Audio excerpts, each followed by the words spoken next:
हाँ, तो खींच रहा है, इसीलिए ये बाधा रेजिस्टेंस इसको मिलती है। समझ गए हम लोग। फिर दूसरा पॉइंट क्या है, रेजिस्टेंस का यूनिट, वो भी हमको पता चल गया, ओम होगा रेजिस्टेंस का यूनिट।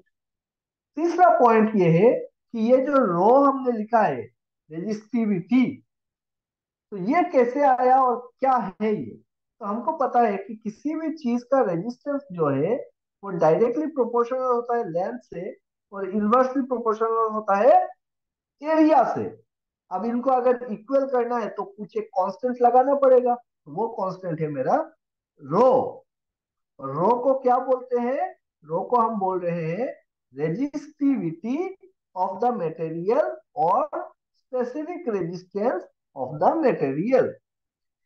ये रेजिस्टिविटी है क्या चीज, हम ऐसे समझते हैं कि अगर मैं लेंथ को 1 यूनिट कर दूं और एरिया को 1 यूनिट कर दूं किसी भी कंडक्टर का, तो आर इज इक्वल टू रो हो जा रहा है।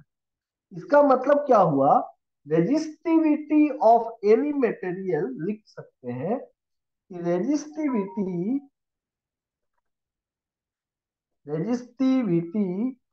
ऑफ एनी मटेरियल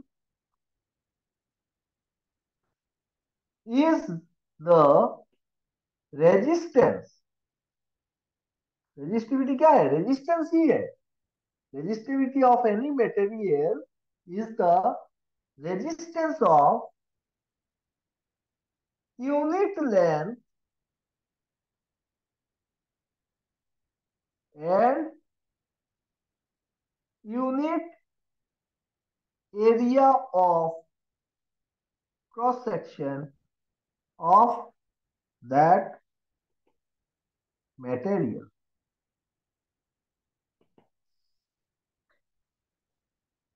क्या समझ में आया इससे, कि रेजिस्टिविटी रेजिस्टेंस ही है, लेकिन किसका रेजिस्टेंस है, कि उस कंडक्टर का यूनिट वॉल्यूम का, यूनिट वॉल्यूम का।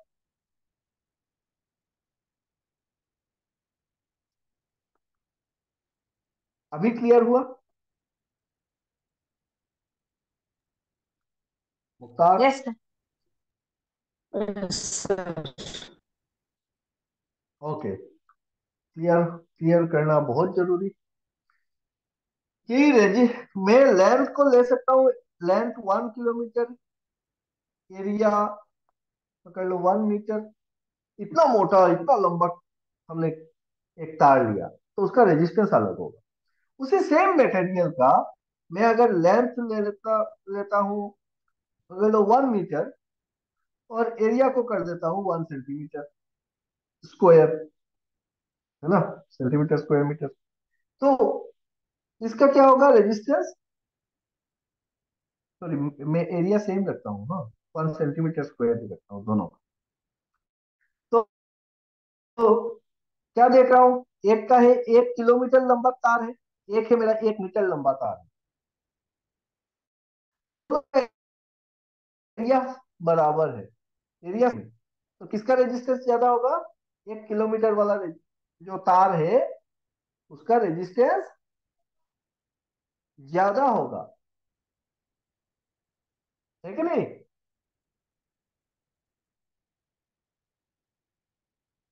अरे बोलो रे।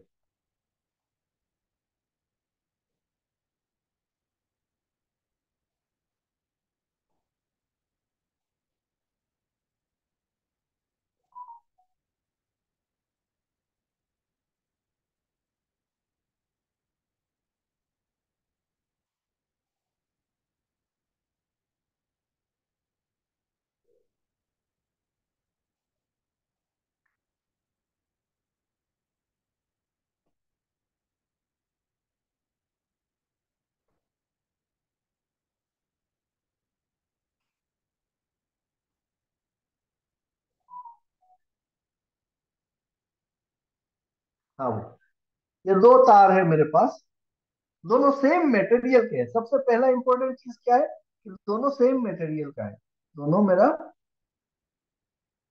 कॉपर का है। अगर अलग अलग मटेरियल होता तो रेजिस्टेंस अलग होता। अब हमने क्या देखा कि दोनों सेम मटेरियल का है। अब क्या देख रहे हैं कि दोनों का जो एरिया ऑफ क्रॉस सेक्शन है ना, वो भी बराबर है। इसका भी ए है, इसका भी ए है।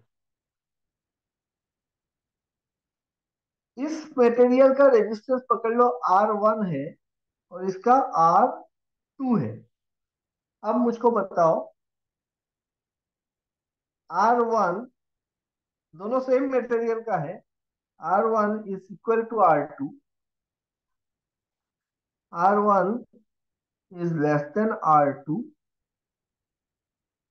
R1 is greater than R2। कौन सा होगा बोलो?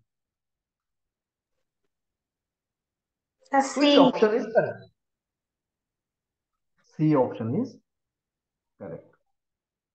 कैसे बोल दिया हमने सी ऑप्शन? क्योंकि दोनों मटेरियल हमने देखा सेम है, दोनों का एरिया सेम है, लेंथ में अंतर है, तो जिसका लेंथ होगा ज्यादा उसका रेजिस्टेंस होगा ज्यादा।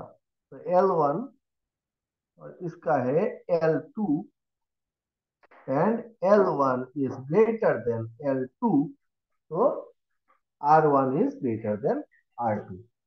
ये तभी बोल सकते हैं जब दोनों क्या है, और एक चीज हमको कंसीडर करना पड़ेगा, दोनों एट सेम टेम्परेचर। अब कोई दिक्कत नहीं है। क्लियर? अगर ऐसा है तो मेरे को बताओ, ऑप्शन ए, ये नहीं, इसको हम लिख देते हैं 1, ρ1 is equal to ρ2, ρ1 is less than ρ2, ρ1 is greater than ρ2। अब बोलो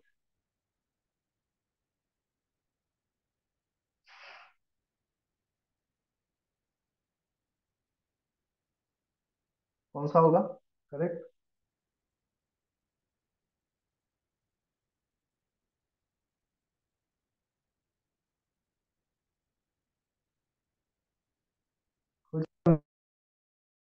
करेक्ट।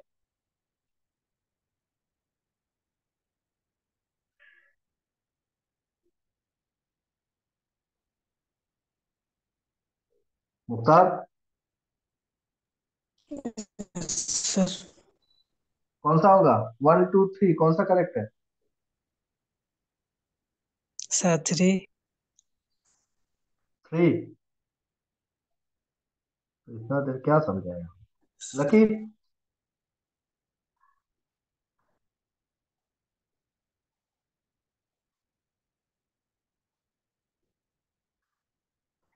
भाई अगर अगर मेरा टेम्परेचर सेम है और मटेरियल सेम है,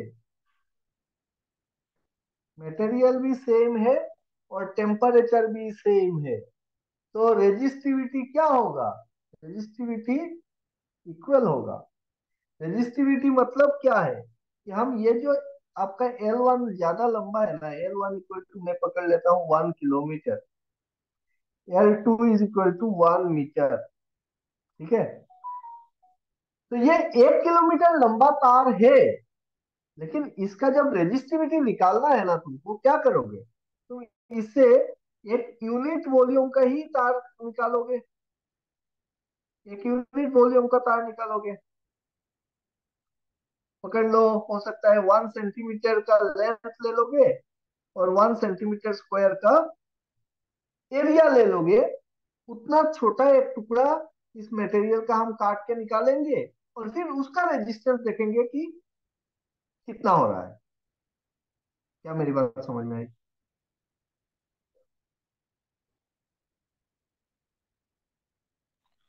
यस आपका सर। मेन कंडक्टर जो है वो हो सकता है 1 किलोमीटर लंबा है, कोई बात नहीं, 1 किलोमीटर लंबा है, इसका रेजिस्टिविटी जब निकालने जाएंगे तो हम क्या करेंगे, इसी मटेरियल से, इसी लंबा टुकड़ा से हम छोटा सा एक टुकड़ा काटेंगे, जिस टुकड़ा का लेंथ जो है वो लेंथ होगा 1 सेंटीमीटर। और एरिया जो है ना इस टुकड़े का, उसका एरिया होगा 1 सेंटीमीटर स्क्वायर। तो उतना टुकड़ा का हम रेजिस्टेंस देखेंगे, तब जाके हमको पता चलेगा इसका रेजिस्टिविटी कितना है।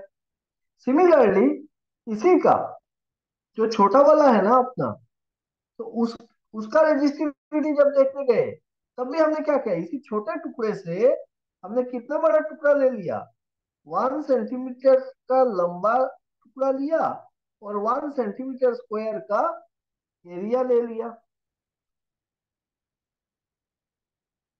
और इसका देखा हमने रेजिस्टेंस कितना आ रहा है। तो रेजिस्टिविटी मतलब क्या हो गया कि इस छोटे टुकड़े का रेजिस्टेंस, इस छोटा सा जो टुकड़ा है अपना, इस छोटे टुकड़े का रेजिस्टेंस को हम क्या बोल रहे हैं, रेजिस्टिविटी बोल रहे हैं। क्लियर? इस टुकड़े का रेजिस्टेंस को रेजिस्टिविटी बोल रहे हो। अब ये सेम टुकड़ा है कॉपर का, यहाँ पे इस कंडक्टर से निकाल लो, L2 से, या फिर L1 से निकालो, तो उसका तो रेजिस्टेंस सेम ही आएगा ना।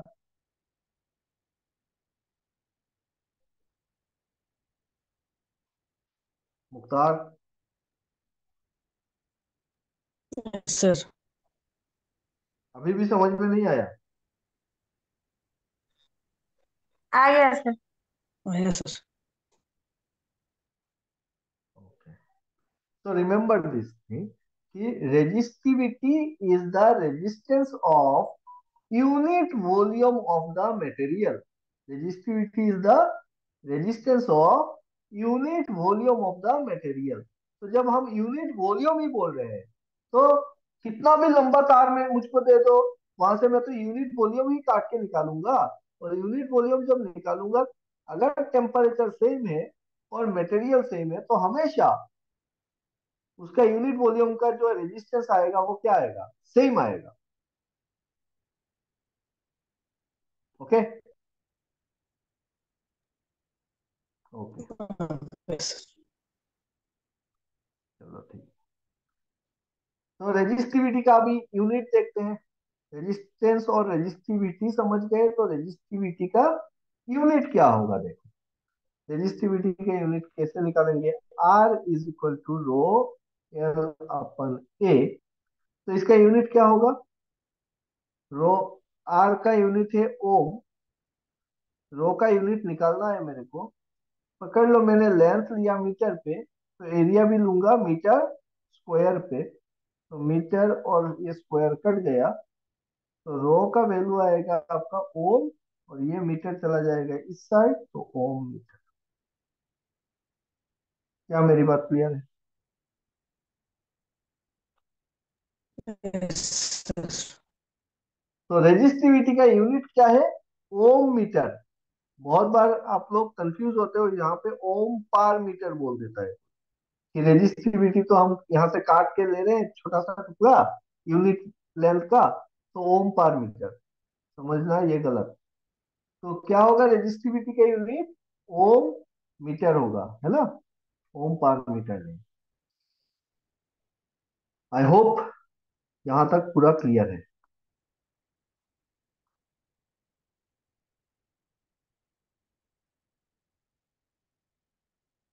रेजिस्टेंस एंड रेजिस्टिविटी हमको क्लियर हो गए।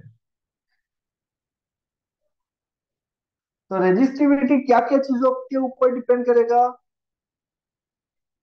बोलो।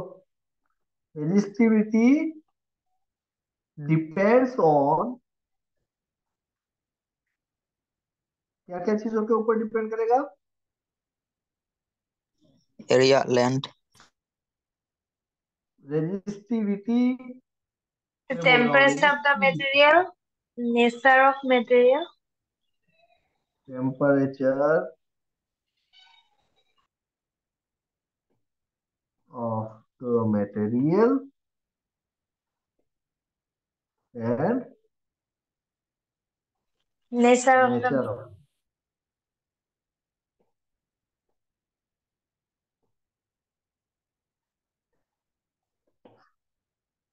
लेंथ और एरिया पे डिपेंड करेगा क्या,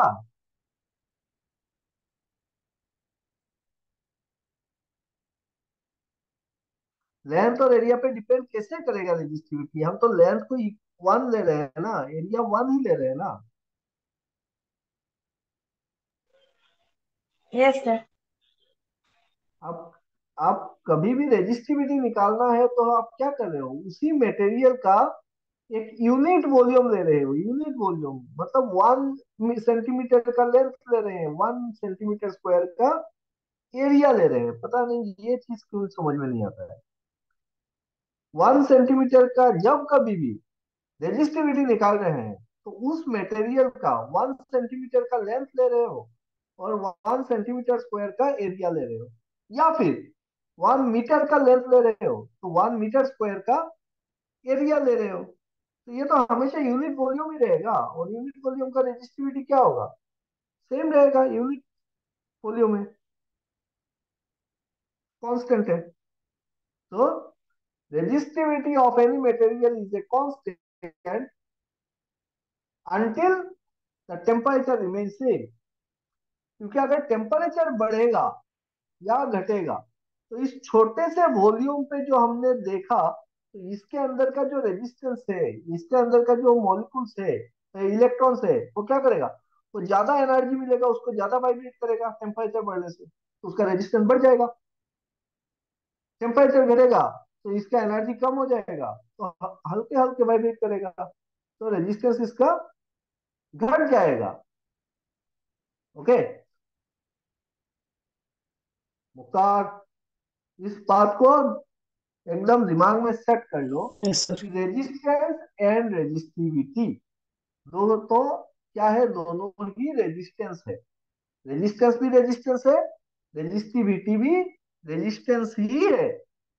लेकिन ये स्पेसिफिक रेजिस्टेंस है। स्पेसिफिक मतलब स्पेसिफिक वॉल्यूम का रेजिस्टेंस है। स्पेसिफिक वॉल्यूम मतलब कि जिसका यूनिट लेंथ होगा और यूनिट एरिया होगा, उस टुकड़े का रेजिस्टेंस हम बोल रहे हैं रेजिस्टिविटी।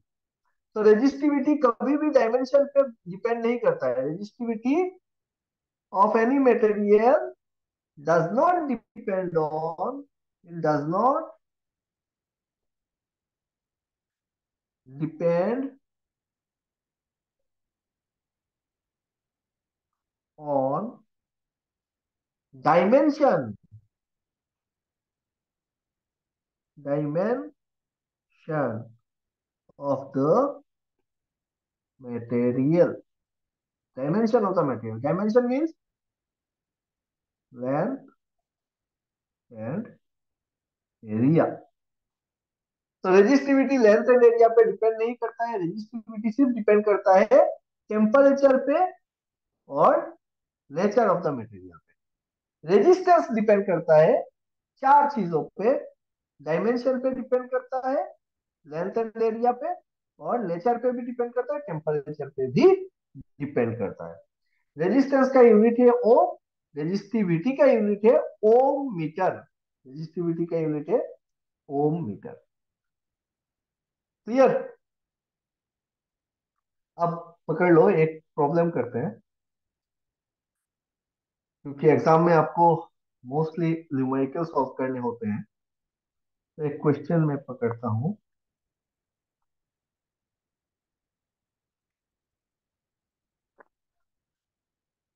सपोज एक मटेरियल है जिसका लेंथ है 4 सेंटीमीटर, उसका एरिया है 8 सेंटीमीटर स्क्वायर,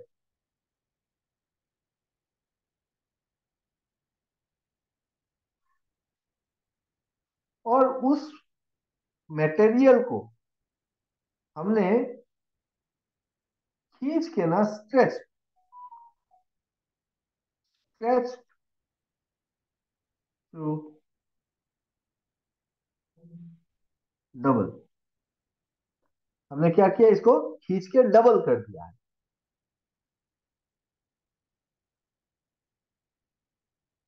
और इसका जो रेजिस्टेंस है पहले का, जब लेंथ 4 सेंटीमीटर था, एरिया आपका 8 सेंटीमीटर स्क्वायर था, तो इसका रेजिस्टेंस तो जो था वो था 4 ओम।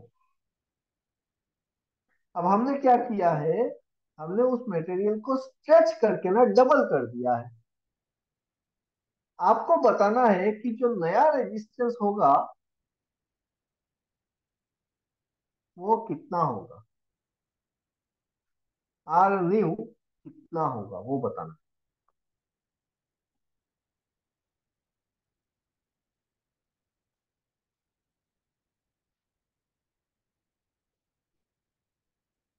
कर पाएगा?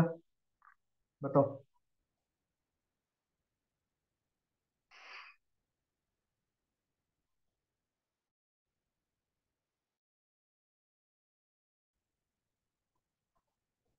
Length 4 centimetre, area 8 centimetre square, resistance 4 ओम, और उसको हमने स्ट्रेच टू डबल मतलब खींच के हमने डबल कर दिया है। तो उसका नया रेजिस्टेंस जो है वो कितना होगा वो बताना है। जल्दी जल्दी से करो।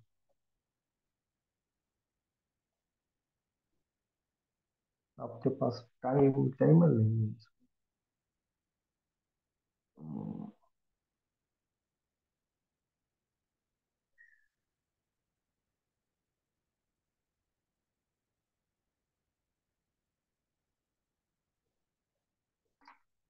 टाइमर नहीं है, टाइमर सिलेक्ट करना। 1 मिनट का टाइम देता हूँ।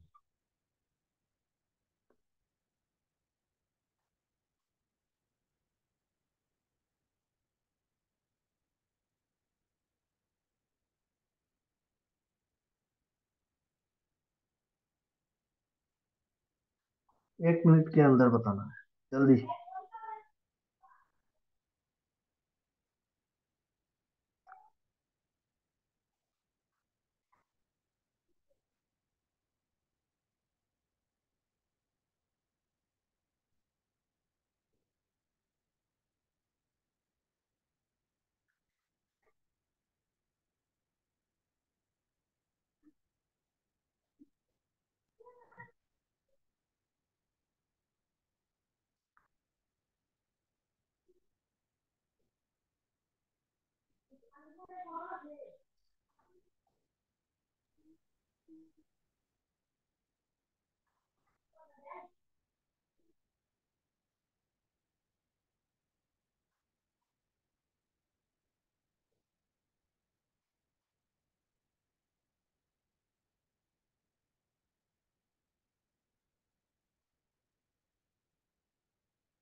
हाँ भाई, हो गए?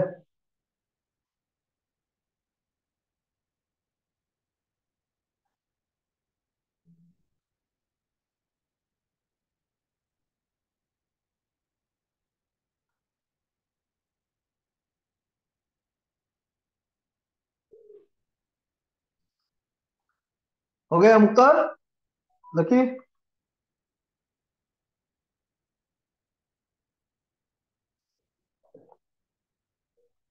नहीं कर पाए?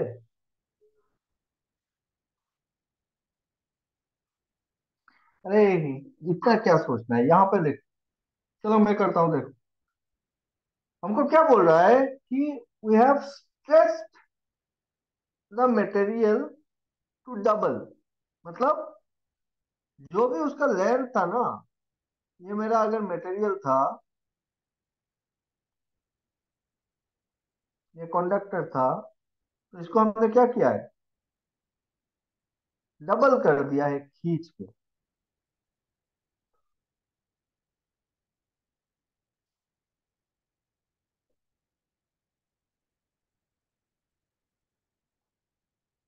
इसको हमने क्या कर दिया है, खींच के डबल कर दिया है।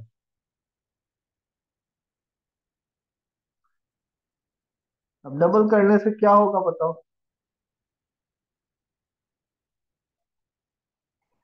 ऐसे डबल कर। तो पहले का लेंथ जो था, लेंथ कितना था, L1 था, पकड़ लो। यहाँ पे 4 सेंटीमीटर दिया हुआ है, छोड़ दो। हम पकड़ लेते हैं पहले का लेंथ था L1। अभी डबल हो गया तो कितना हो जाएगा लेंथ? 2L1 हो जाएगा। अरे बोलो रे।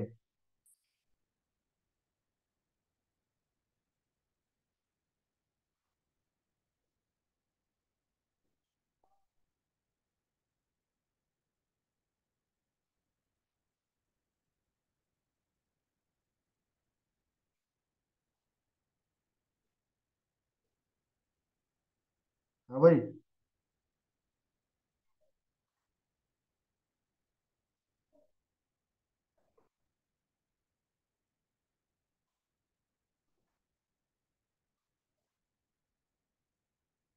हो गया।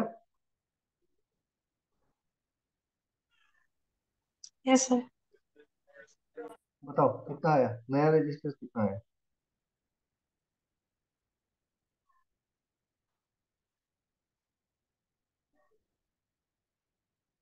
न्यू रेजिस्टेंस कितना आया?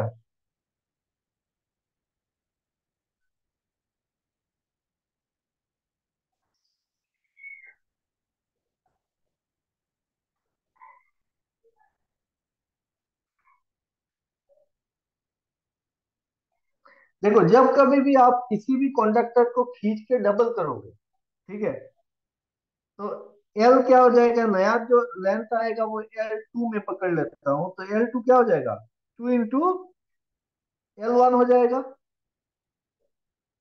लेंथ डबल हो गया। एरिया का क्या होगा हमको पता है ना, रेजिस्टेंस निकालना है ना। तो ये पकड़ लेते हैं, पुराना रेजिस्टेंस जो है वो है R1 = 4 ओम। नया रेजिस्टेंस हमको निकालना है R2। ये चीज हमको निकालना है R2। तो हमको रेजिस्टेंस का तो फॉर्मूला तो पता है। रेजिस्टेंस क्या होता है, R = रो L/A। अब मेरे को बताओ कि इसका रो चेंज होगा क्या?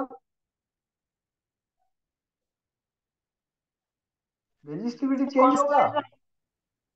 रेजिस्टिविटी कांस्टेंट है, क्योंकि हमने टेम्परेचर का तो कोई चेंजेस किया नहीं है, टेम्परेचर मेंशन नहीं है। तो हम पकड़ लेंगे एक कांस्टेंट टेम्परेचर।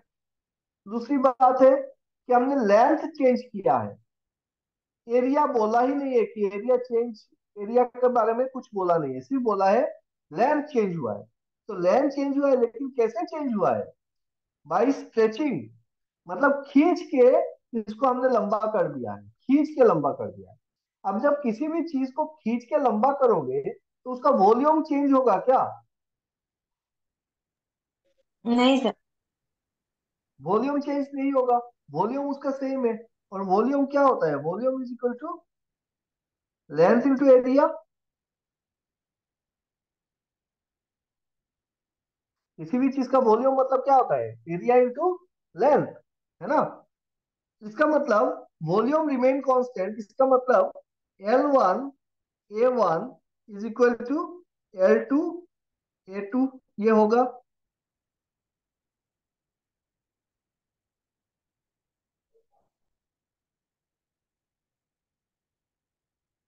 अगर मैं इस तार को खींच के लंबा कर देता हूं डबल, तो उसका वॉल्यूम क्या है, वॉल्यूम मटेरियल तो सेम रहा ना, तो उसका वॉल्यूम सेम रहा, सिर्फ खींच के लंबा कर दिया इसको। तो V = L1 A1 = L2 A2 होगा। तो यहां से मुझको एरिया मिल सकता है, A2 will be equal to L1/L2 into A1। मिल गया A2। तो A2 कितना होगा, यहां से देखो, L2 = 2 × L1 है। तो L1/L2 कितना है, L1 / L2 = 1/2, है ना।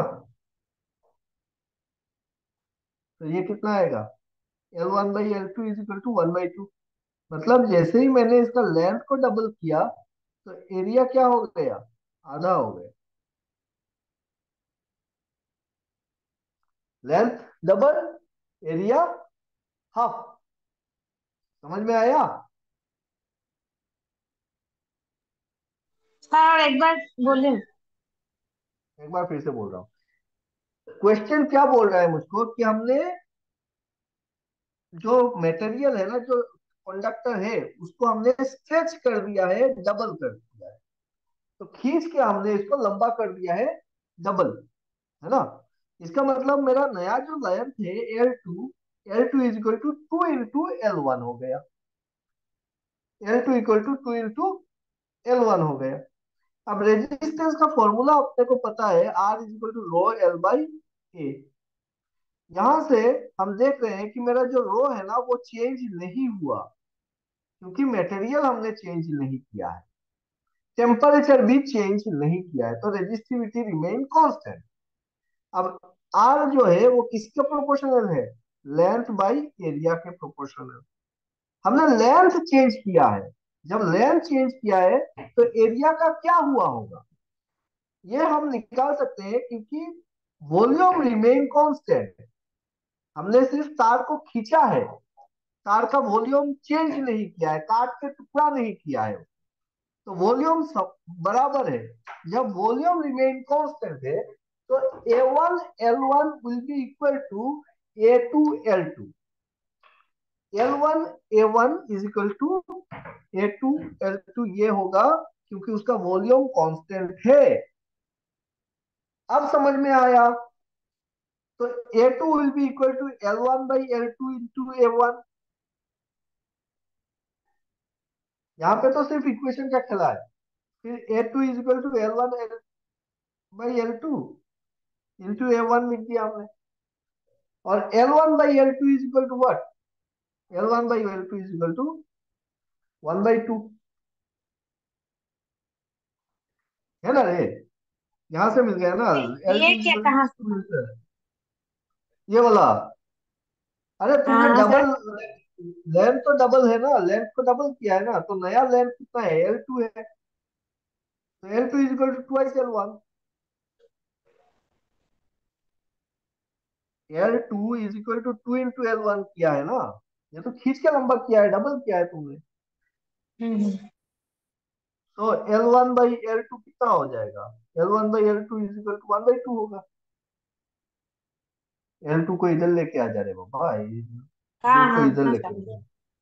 तो हम्म, L1 by L2 is equal to half. हम्म, अब यहाँ पे आप L1 बाई L2 को पुट कर लो। पुट करने से क्या मिलता है? Area is equal to A1/2 मिला। ठीक। Yes sir. अब मुझको लेंथ भी मिल गया है, एल भी मिल गया, और ए भी मिल गया है, तो मैं क्या करूं? इसको पुट कर देता हूं यहाँ पे। R2 is equal to rho L2 by A2। Rho तो चेंज नहीं हुआ।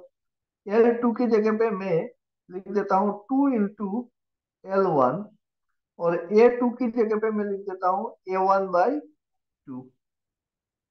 तो क्या हो जाएगा? ये 2 ऊपर चला आएगा, तो ये हो जाएगा 4 रो L1/A1। अब रो L1/A1 का मतलब क्या हो गया? R1 हो गया। इसका मतलब R2 इज इक्वल टू कितना मिला? R2 is equal to 4R1 हो गया।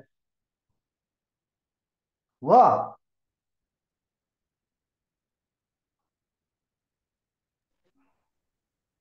Yes sir. तो R2 is equal to 4R1, और R1 का वैल्यू कितना दिया हुआ है? R1 का वैल्यू दिया हुआ है 4 ओम। तो मेरा R2 का वैल्यू कितना हो जाएगा? R2 का वैल्यू हो जाएगा 16 ओम। अब बताओ।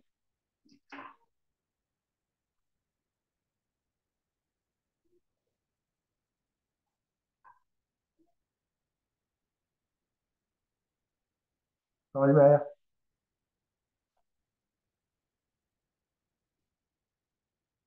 चलो ठीक है, और प्रैक्टिस करेंगे, धीरे धीरे समझ में आएगा, कोई बात नहीं, हड़बड़ी नहीं करना है। सिर्फ आज का लेसन से इतना याद रख लो कि भाई रेजिस्टेंस क्या है। Resistance is the internal property of any material. कोई भी मटेरियल उठा लो दुनिया का, उसका अपना एक रेजिस्टेंस होगा। वो रेजिस्टेंस क्यों आता है? क्योंकि जो इलेक्ट्रॉन्स है वो वाइब्रेट कर रहे हैं, एक जगह से दूसरी जगह जा रहे हैं, तो एक दूसरे को रिपेल करते हैं। जो उसका पेरेंट एटम होता है, वो पेरेंट एटम क्या करता है? पेरेंट एटम इन इलेक्ट्रॉन्स को खींचने की कोशिश करता है, तो बाधा पैदा होती है। तो रेजिस्टेंस दिखता है हमको करंट के फ्लो में। रेजिस्टेंस किस पे डिपेंड करता है? ये डिपेंड करता है लेंथ पे। डायरेक्टली प्रोपोर्शनल, मतलब लेंथ बढ़ेगा तो रेजिस्टेंस बढ़ेगा। एरिया पे डिपेंड करता है, इनवर्सली प्रोपोर्शनल, मतलब लेंथ एरिया बढ़ेगा तो रेजिस्टेंस कम होगा। नेचर ऑफ द मटेरियल पे, कि अलग अलग मटेरियल होंगे तो उनका रेजिस्टेंस अलग अलग होगा। जैसे कि कॉपर का अलग होगा, एल्यूमिनियम का अलग होगा, सिल्वर का अलग होगा, गोल्ड का अलग होगा, कार्बन ले लो उसका रेजिस्टेंस अलग होगा। तो नेचर के ऊपर डिपेंड करेगा। सेम लेंथ का अगर मैं कॉपर का लेता हूं और एल्यूमिनियम का लेता हूं, तो सेम लेंथ सेम डायमेंशन, मतलब सेम लेंथ एंड एरिया का कॉपर का कंडक्टर लिया और एल्यूमिनियम का कंडक्टर लिया, किसका रेजिस्टेंस ज्यादा होगा बताओ?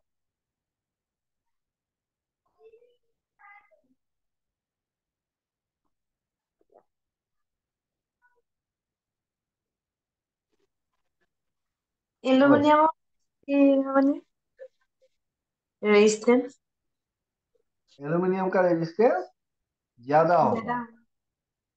एग्जैक्टली तो सेम अगर मैं मटेरियल, दो सेम लेंथ और एरिया का दो मटेरियल लेता हूं, दो मटेरियल लेता हूं, एक मैंने लिया कॉपर का और एक ले लिया मैंने एल्यूमिनियम का, तो रेजिस्टेंस किसका ज्यादा होगा? एल्यूमिनियम का रेजिस्टेंस ज्यादा होगा। एल्यूमिनियम। यहीं पे हम बता दें कि बेस्ट कंडक्टर कंडक्टिंग मटेरियल कौन सा है? Copper. Best best conducting material, resistivity सबसे कम, best conducting silver. Material, exactly. So best conducting material is my silver. Silver. Silver का रेजिस्टिविटी सबसे कम, कंडक्टिविटी सबसे ज्यादा। तो हाँ अगर सर। मैं इसको सजाऊं तो एजी मतलब होता है सिल्वर। अगर मैं रेजिस्टिविटी के हिसाब से सजा रहा हूं तो सबसे कम रेजिस्टिविटी होगा, सबसे कम रेजिस्टिविटी होगा सिल्वर का, रो एजी। उसके बाद रो कॉपर। कॉपर। उसके बाद रो एल्यूमिनियम। Gold, gold. गोल्ड। उसके बाद रो एल्यूमिनियम। तो ये भी आता है कि सिल्वर कॉपर गोल्ड एल्यूमिनियम, इनको सजाना अपने रेजिस्टिविटी के हिसाब से। तो ये रेजिस्टिविटी के हिसाब से सबसे कम रेजिस्टिविटी वाला मटेरियल कौन सा हो गया? सिल्वर हो गया। ठीक है, तो अगर हम लोग सेम डायमेंशन का ये चारों मटेरियल का चार कंडक्टर लेते हैं, तो उनमें से सबसे ज्यादा रेजिस्टेंस होगा एल्यूमिनियम का, उसके बाद गोल्ड का, उसके बाद कॉपर का, उसके बाद सिल्वर का।